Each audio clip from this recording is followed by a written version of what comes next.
So once you've shot your 36th film and you can't advance the lever anymore and you can't take any more shots and you've shot through the film, it's time to take the film out.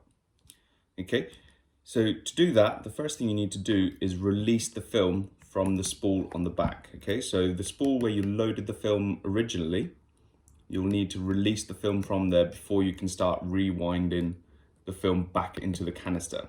Okay, to do that, at the bottom of the camera on the right hand side, there is a little button that you need to press. Okay, so once you press that button, it will release the film from the spool. Okay, so press it and make sure it's pushed all the way down. And on the rewind knob on the left hand side, there's a little arrow that goes clockwise. Just pull out the lever on the rewind knob and start rewinding it clockwise. Follow the arrow. Okay, what you'll feel at this point is there's a little bit of tension as you're rewinding the film into the canister. Okay, what you're looking for or feeling for is that tension to go away. Okay, so as soon as you can feel that tension go away significantly, what you'll feel is that you'll be able to rewind it really easily. You'll be able to wind this rewind knob really easily compared to before. Okay, so there we go.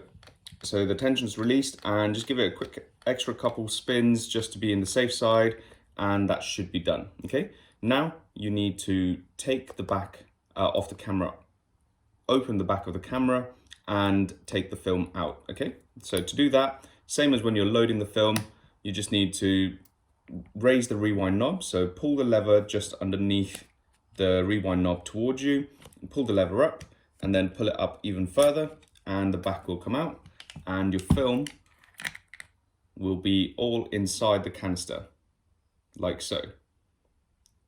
Okay. Quick tip time.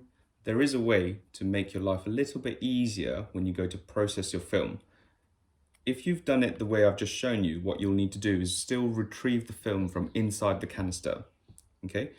If you want to avoid doing that, what you can do is rewind the film in a way that makes sure there's a little bit of the film hanging out so you don't have to retrieve it when you go to process. Okay, to do that, let me take you through the process. So you've shot your 36 shot and you're ready to unload your film. Same as before, unlock the film.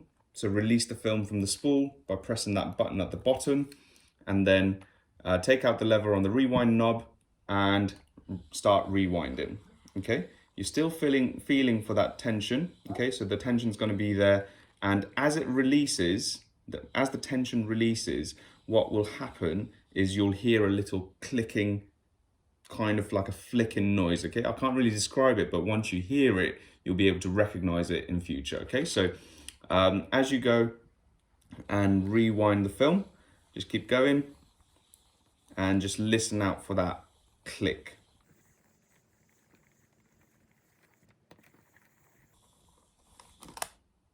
There. Okay, so once you hear that click, you do the exact same thing as before, which is to open up the back to take the film out. Okay, so pull the lever just underneath the rewind knob towards you, pull the rewind knob up and a little bit further up, and then the back will open and your film will look like this. Okay, so your film will look something like this, which means there's a little bit of film poking out, which means you don't have to go and retrieve it when you go to process it. All right, so the first way I showed you will pull the film all the way in, which is a lot safer way of doing it. But if you feel comfortable enough to hear for that click, then that will make your life a little bit easier by not having to retrieve your film. Okay, there you go. And that's how you unload your film.